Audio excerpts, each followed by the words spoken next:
6월 21일 새벽 예배의 말씀입니다. 생명을 내려주시고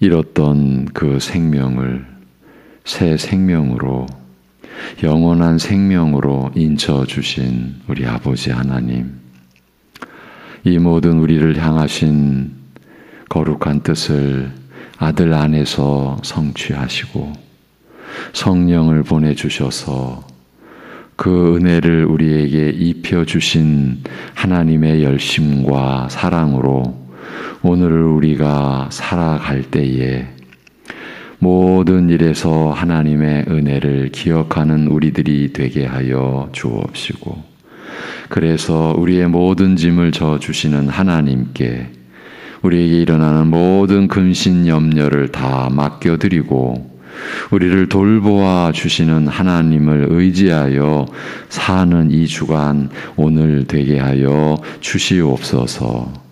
예수님의 이름으로 기도하옵나이다. 아멘. 고린도 전서 1장 보고 있습니다. 26절부터 31절까지입니다. 고린도 전서 1장 26절부터 31절까지 함께 읽도록 하겠습니다. 26절부터 다 같이 형제들아 너희를 부르심을 보라. 육체를 따라 지혜로운 자가 많지 아니하며 능한 자가 많지 아니하며 문벌 좋은 자가 많지 아니하도다.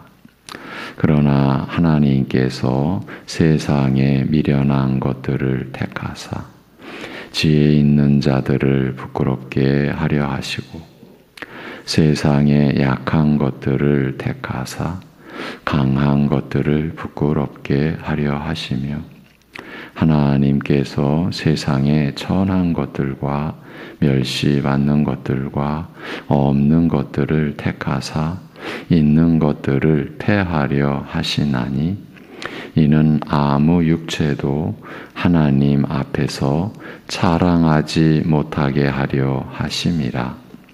너희는 하나님으로부터 나서 그리스도 예수 안에 있고 예수는 하나님으로부터 나와서 우리에게 지혜와 의로움과 거룩함과 구원함이 되셨으니 기록된 바 자랑하는 자는 주 안에서 자랑하라 함과 같게 하려 함이라. 아멘.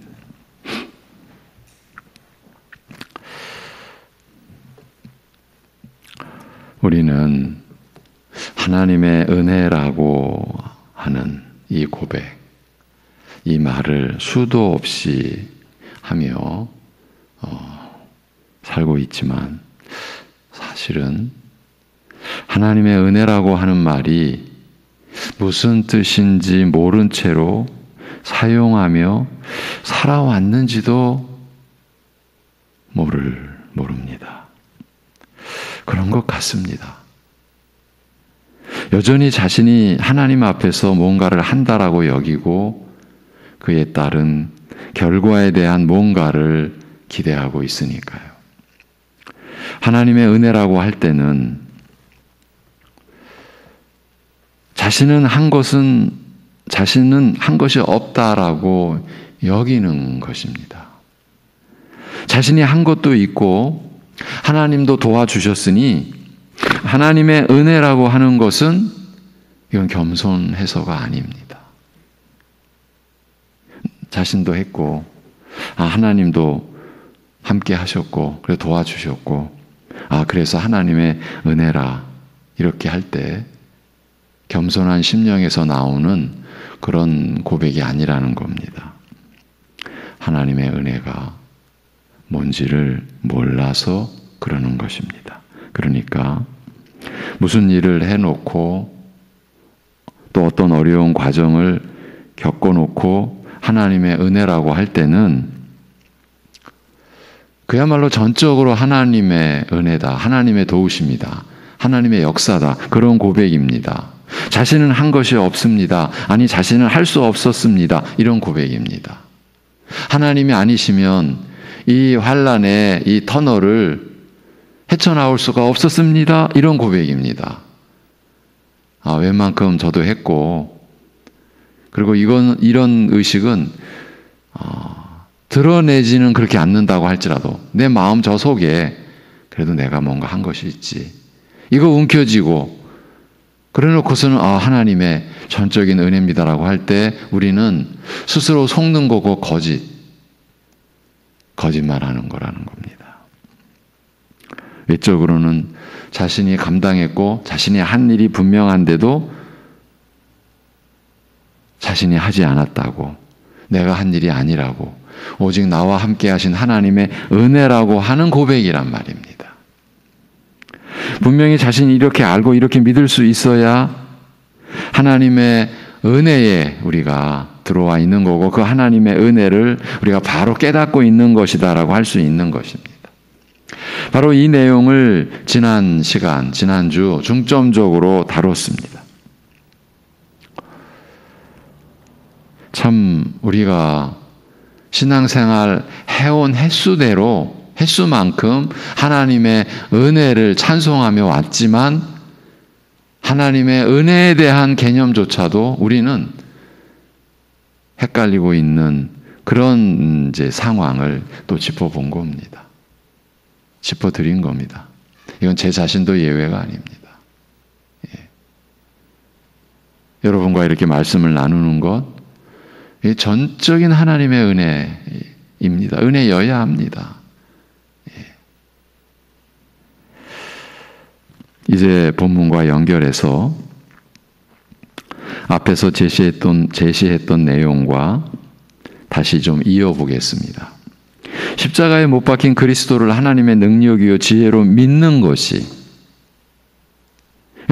단순하게 우리가 그리스도를 믿는 것이 오직 하나님의 부르심으로 되는 거라면 우리는 스스로는 아무것도 될 수 없고 우리 스스로는 아무것도 할 수 없는 존재라는 것이 아닙니까?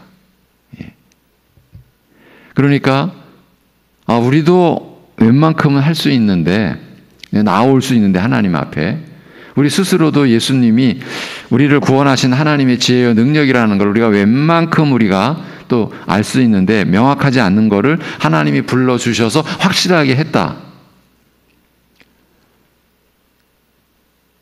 여러분, 지금 제가 이렇게 약간 풀어드린 이 내용이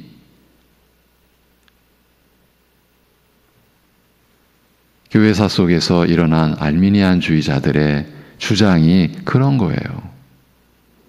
그리고 우리 개신교, 종교개혁으로 하나님께서 이 땅에 허락하신 우리 장로교회와 개신교라 불리는 여러 교회들의 옛집, 그러니까 구교, 어딘지 아시죠? 그곳에서 제가 방금 전 말씀드린 그런 식으로 붙들고 있는 거예요.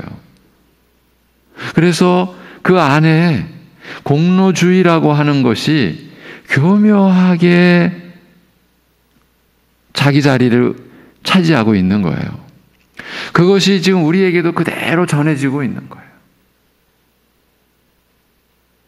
2017년 종교개혁 500주년 기념대회에서 우리나라에 와서 25년 동안 섬긴 독일교회 목사님, 선교사님이 한국교회에 대하여 증언하셨어요. 한국교회는 지금 500년 전으로 거슬러 올라갔다. 500년 전 루터의 독일에 있는 교회들과 거의 유사하다. 이렇게 얘기를 했어요. 그 얘기는 오직 성경에서 한국교회는 이탈한 것 같다. 무서운 말이에요. 그 말 중에 공로주의가 한국교회 안에 팽배하다. 여러분, 공로주의를 아주 편리하게 표현하면요, 대가, 내가 기도받은 대가, 내가 예배드린 보수, 대가.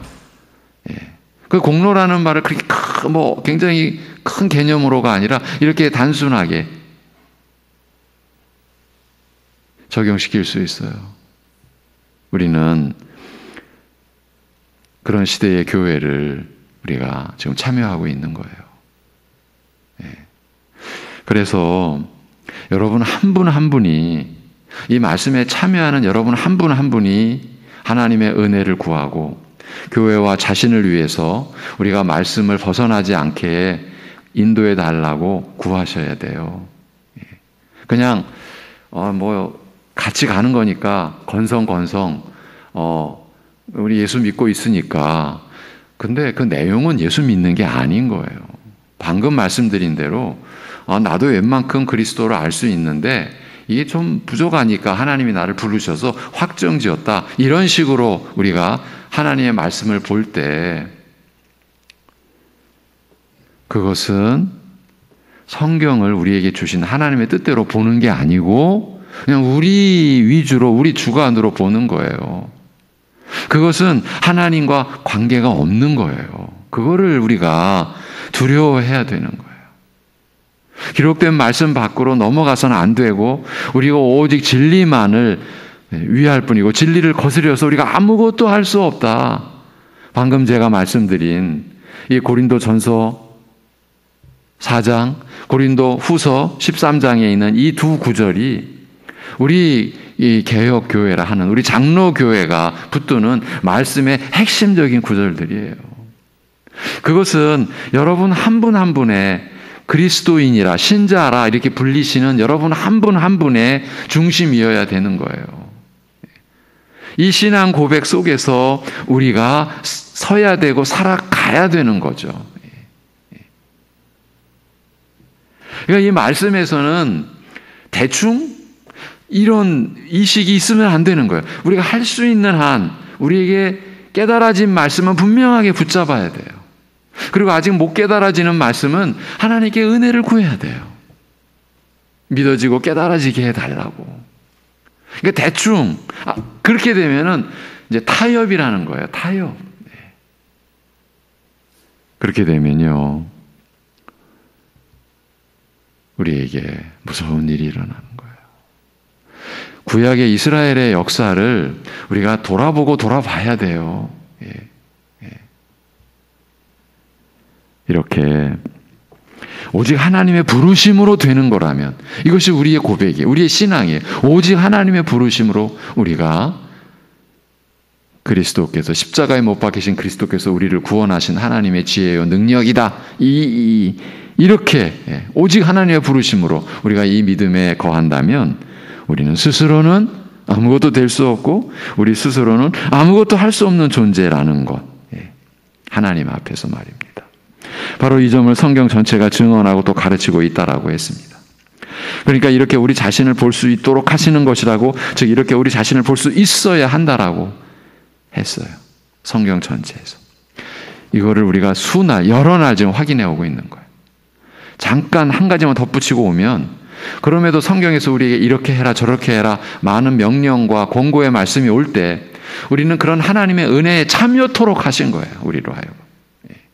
그래서 우리가 그런 거를 이루고 순종하고 무언가를 했다라고 했을 때에도 우리는 우리 것으로 한 것이 아니라 우리가 한 것이 아니라 그래서 내가 한 것이 아니라 그리스도의 이름으로 그리스도의 능력으로 그리스도의 지혜로 그래서 내가 했어도 나와 함께 하신 하나님의 은혜이지 내가 한 것이 아닙니다. 여기에 쓰셔야 되는 거예요.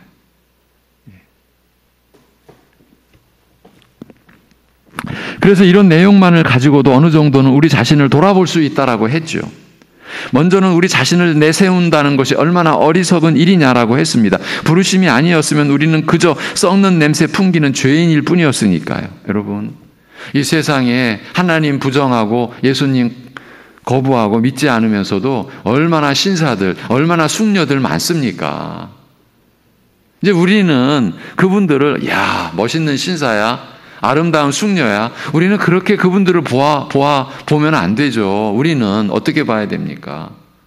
그대로 가면 그 결과가 명확한 불쌍한 분들이에요. 이 멋있는 사람들이 아니라고요, 여러분. 세상 사람들이.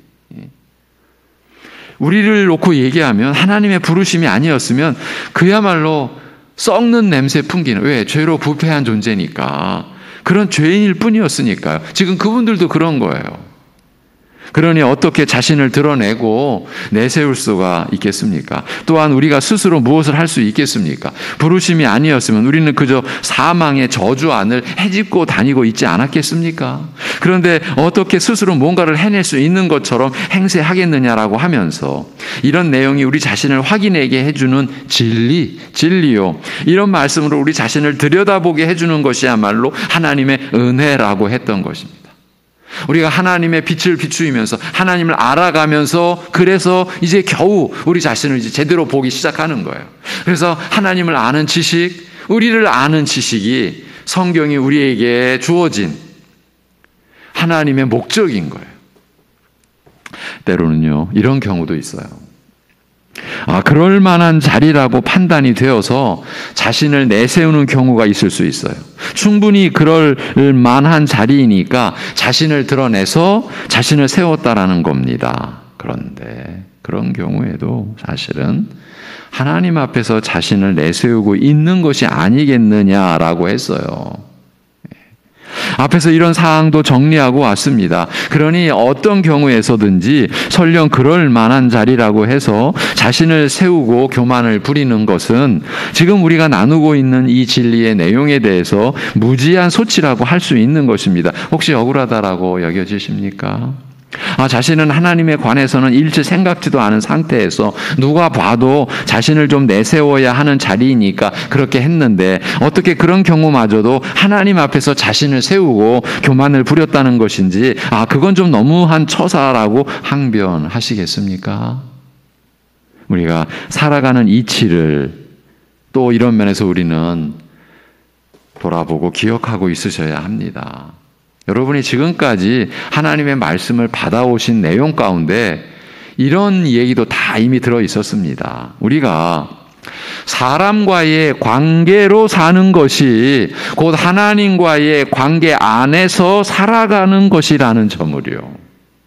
왜냐하면 우리가 살아가는 이 자체가 하나님께서 창조하신 세계요, 하나님께서 세우신 창조 질서 그 안에서 우리가 존재하는 것이니까요. 그래서 다른 사람에게 하는 것이 곧 하나님께 행하는 격이 되는 겁니다. 이걸 부정하시면 여러분 안 됩니다. 그럼 말씀을 부정하는 것입니다. 가족 관계에서부터 이 이치가 적용되는 것입니다. 그리고 우리가 함께 살아가는 모든 영역에서 그대로 동일하게 적용이 됩니다. 우리 마음대로 이것은 하나님과의 관계, 이것은 사람들과의 관계 이렇게 지정할 수가 없습니다. 사람들이 살아가면서 맺는 모든 관계를 통해서 우리는 하나님과의 관계를 맺게 되어 있는 것입니다. 그러니까 사람들과는 거짓된 관계를 맺고 살면서 하나님과는 진실된 관계를 맺고 사는 법은 있을 수 없다라는 뜻입니다. 하나님이 받지 않으시는 거예요. 사람들 앞에서 교만하게 행세하면서 하나님 앞에서 겸손한 자세를 가지겠다라는 것은 있을 수가 없는 일이라는 거예요. 이런 내용의 근거 구절을 한 구절만 읽어드리겠습니다. 에베소서 6장 5절에서 9절. 종들아, 이 종이라고 하는 건 노예입니다. 그 당시는. 우리는 이 노예의 이 위치, 그 낮은 위치를 그저 상상 정도 하는데 미치지 못하는 거죠. 상상 정도로. 종들아, 노예들아, 두려워하고 떨며 성실한 마음으로 육체의 상전에게 순종하기를 그리스도께 하듯 하라. 이게 지금 우리 신자들의 사회 생활을 이 종들과 상전의 이 관계로 모든 우리 그리스도인들이 살아가는 사회 속에서의 관계를 지정해 주신 것입니다. 하나님께서 바울 사도를 통해서 눈가림만 하여 사람을 기쁘게 하는 것처럼 하지 말고 그리스도의 종들처럼 마음으로 하나님의 뜻을 행하고 기쁜 마음으로 섬기기를, 누구를? 그 육체의 상전을. 그 육체의 상전이 좀 괜찮은 상전인지 악한 상전인지 여기 관계 안 해요. 근데 나중에 베드로 사도는 그런 면도 언급을 해요. 그래서 악한 종일지라도 그런 이제 전제를 달아요. 근데 바울은 없어요. 기쁜 마음으로 섬기기를 주께 하듯 하고 사람들에게 하듯 하지 말라.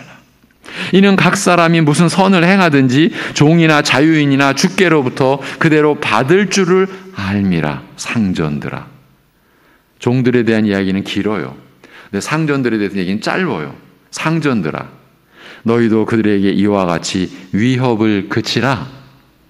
너 가졌다고, 너 위에 있다고 위협하지 마라, 그 말이죠. 이는 그들과 너희의 상전이 하늘에 계시고 그에게는 사람을 외모로 취하는 일이 없는 줄 너희가 알미라. 여러분, 짧으니까 이거 종을 좀 더 미련하게 보시고 상전들을 좀 더 위에 있는 존재로 보신다고 여겨지십니까? 이럴 때는 짧은 게 더 무서운 거예요. 너 위에도 상전이 있다. 이 한마디로 끝내신 거예요. 상전들아, 위협하지 마라. 너 위에 상전이 있다. 그는 외모로 취하지 않는다. 예. 지금 제가 읽어드린 이 구절로 우리가 붙들어야 되는 것은, 우리는 하나님과의 관계의 영역을 따로 설정해 놓고 사람들과의 관계는 따로 설정해 놓고 사람들과의 관계로 살아갈 때는 이렇게 하고 하나님과의 관계는 이렇게 하고, 이게 될 수가 없다. 하나님의 창조 세계 안에서, 질서 안에서 하나님은 사람들과의 관계를 통해서 그 관계의 중심이 하나님 당신과의 관계의 중심이라고 하는 이 관계를 세워놓으셨어요. 예. 지금 우리가 나누고 있는 내용의 본질은 이것입니다. 하나님께서는 우리의 사람됨, 그 사람됨을 바라시고 찾으시는 거예요. 골로새서에서 새 성품의 옷을 말씀드린 내용과 똑같은 거예요. 무슨 말인고 하니, 언제나 자신을 내세우지 않는 사람, 그 사람, 어떤 경우에도 교만하지 않고 겸손한 사람, 선하고 온유한 사람, 이런 사람을 하나님께서 원하시고 그렇게 우리를 세워 가신다라는 뜻이에요. 그러니까 우리 신자들은 이때는 이렇게 하고 저때는 저렇게 하고 하는 사람이 될 수가 없는 것이에요. 그럴 만하다고 생각이 되어서 그럴 수 있을 때에도 자신을 내세우는 것이 아니라 이래도 저래도, 아무리 그럴 만하다라고 여겨질 때에도 이제는 그런 사람이 될 수가 없어서, 즉 하나님의 은혜로 자신이 새롭게 빚어진 존재, 그 존재의 내적으로는 새 생명을 부여받은 그런 존재, 그 새로운 피조물이 된 줄로 믿고 자신을 내세우거나 교만을 떨지 않는 겸손한 사람, 우리가 이런 사람이 되기를 하나님께서 바라시고 찾으시는 거예요. 그러므로 이럴 때 저럴 때 이런 구분은 우리 그리스도인들에게는 무의미한 거예요. 쓸모없게 되었으니까요. 이제 다음 단계로 나아가겠습니다. 그러면 우리는 어떤 사람으로 부르심을 받은 것입니까? 그리고 우리는 어떤 형편에서 부르심을 받은 것입니까? 혹은 세상에서 지혜로운 자로 부르심을 받은 겁니까? 아니면 세상에서 강한 자로 부르심을 받은 겁니까? 아닙니다. 절대로 그렇지 않습니다. 왜냐하면 하나님께서 그런 자고 세상에서 지혜로운 자나 강한 자를 부르시지 않았기 때문입니다. 그러면 어떤 사람들을 부르셨습니까? 오히려 하나님께서는 이 세상에 미련한 것들, 이 세상에 약한 것들을 택하셨습니다. 다시 말해 세상에 천한 것들과 멸시받는 것들과 없는 것들을 택하신 것입니다. 여기서 우리 그리스도인들이, 우리 신자들이 어떤 사람이었는지가 명백하게 드러났습니다. 우리가 누군지, 우리가 어떤 사람인지가 밝혀진 겁니다. 달리 말하면 우리가 어떤 형편에서 부르심을 받았는지가 확연해졌다라는 뜻입니다. 그러니 우리가 무엇을 내세울 게 있겠습니까? 우리가 무엇을 자랑할 수 있겠습니까? 하나님께서 세상에 천한 것들과 멸시받는 것들과 없는 것들을 택하사 있는 것들을 폐하려 하신 아니라고 하고서는 이는 아무 육체도 하나님 앞에서 자랑하지 못하게 하려 하심이라고 하지 않습니까? 그런데 우리는 지난날도 그렇지만 지금 앞으로도 자랑거리를 내세우고 또 그 자랑거리를 만들려고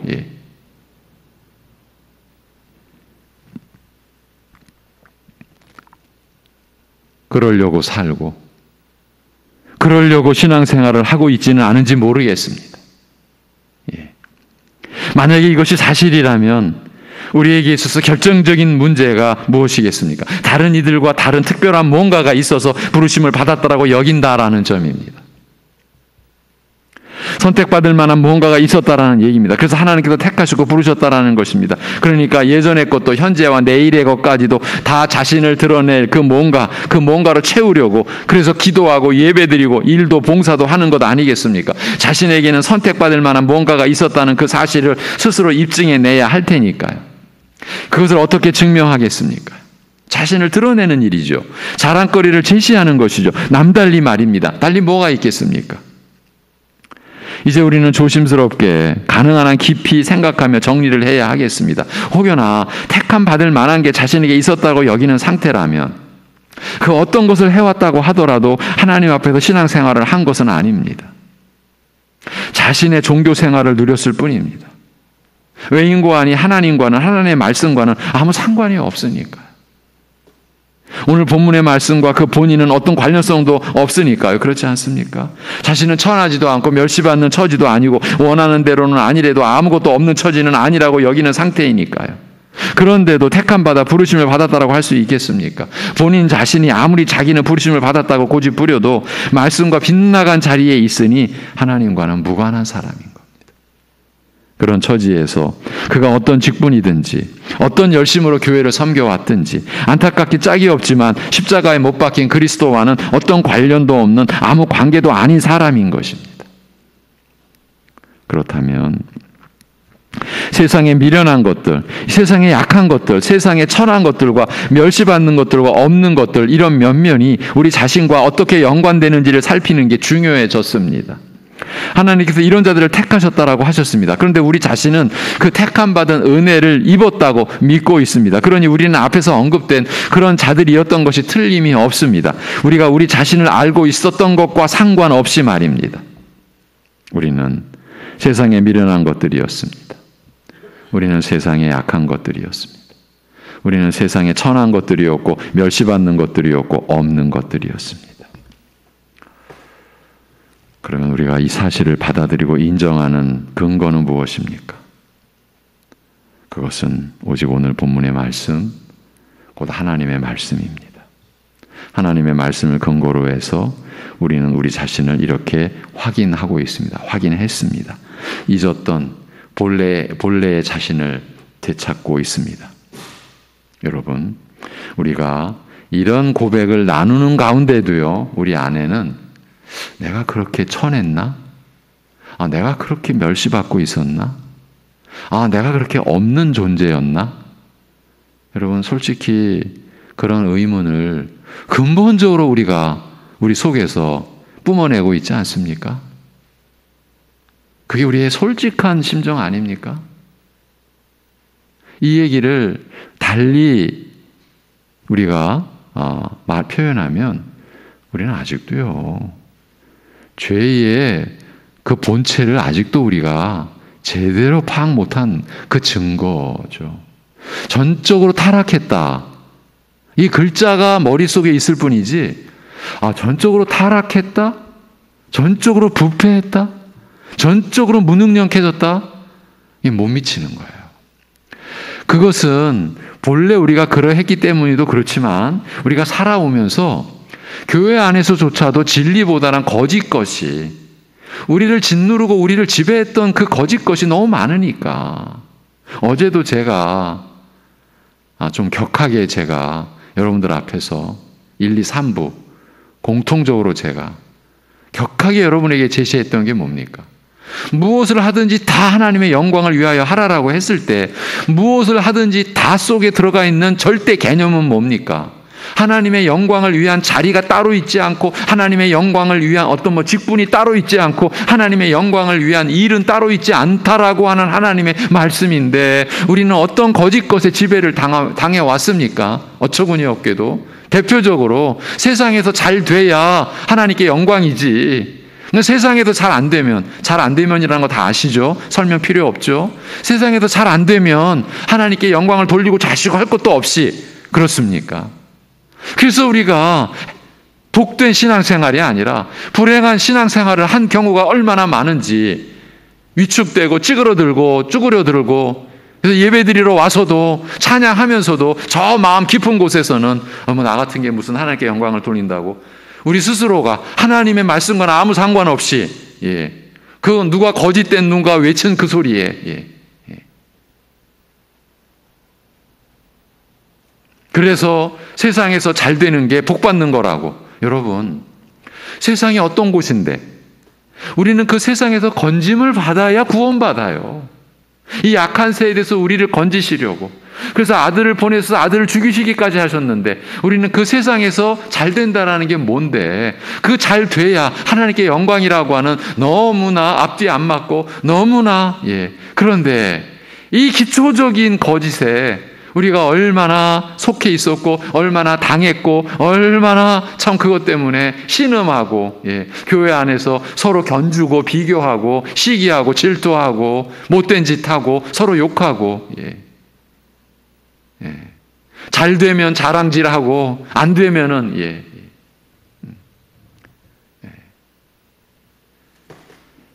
이런 일이요 우리 안에 있잖아요. 그러니까 지금 우리가 천한, 약한, 없는, 미련한 그런 우리를 택하셨습니다라고 할 때 우리 속에서는 이런 거짓 것에 의해, 본래가 그랬는데 또 이런 거짓 것들에 의해 지배당해 왔던 우리의 심사가 반발하는 거예요. 반발하면서 뭐냐, 우리가 고작 그런 존재밖에 안 되느냐.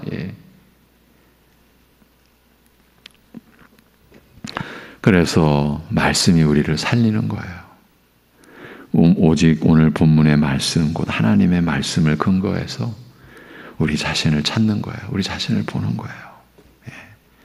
이 점을 달리 표현하면 하나님께서 우리를 그렇게 보셨다라는 거예요. 그래서 우리가 택함을 받았던 것이에요. 하나님께서 우리를 보실 때 우리는 없는 자예요. 멸시받는 자들이에요. 너무나 천하고 약하고 미련한 자들이에요. 그런데 우리를 택하신 거예요. 그러면 이런 우리를 하나님께서는 왜 택하셨습니까? 이 점에 대해서는 이미 앞에서 제시되었습니다. 하나님께서는 그의 미련함이 세상의 지혜보다 더 지혜 있기 때문에 인간의 지혜를 요구하지 않으세요. 왜냐하면 하나님의 어리석음이 사람보다 지혜롭고 하나님의 약하심이 사람보다 강하기 때문이라고 하시지 않았습니까? 그래서 하나님께서는 미련한 것들을 선택하신 것이에요. 사도 바울은 이런 선택의 이유와 목적에 대해서도 명확하게 밝혀놓았어요. 있는 것들을, 강한 것들을, 지혜 있는 자들을 부끄럽게 하려 하시고 있는 것들을 폐하려 하셨기 때문이라고요. 그리고 이 점을 다시 확증해 놓았으니 이는 아무 육체도 하나님 앞에서 자랑하지 못하게 하려 하심이라고 한 것이에요.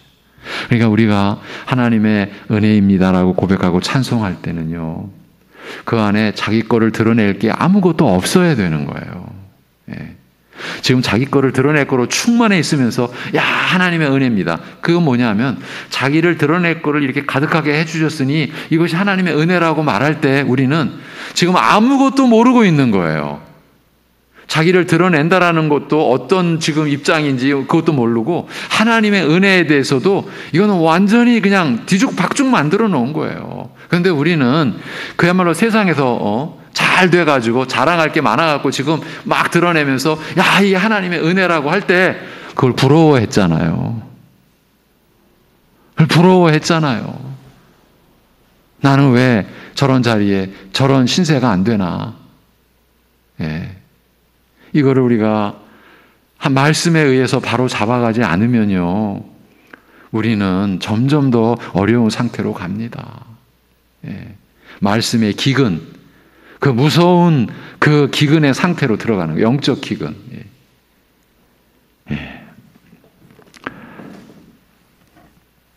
내일 또 이어가도록 하겠습니다.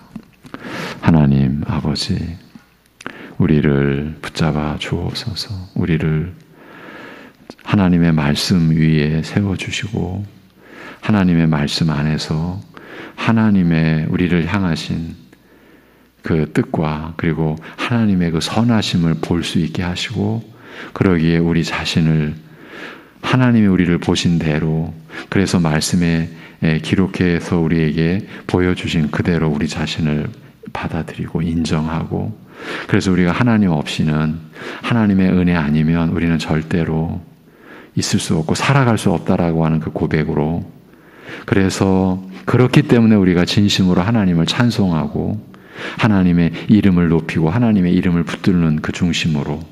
그렇기 때문에 우리의 연약한 현실이 하나님을 우리가 섬기는 그 자리인 줄로 알고, 아무리 연약한 자리라고 할지라도 진실하게 그리고 성실하게 우리가 오늘을 살아갈 수 있게 인도하여 주시옵소서.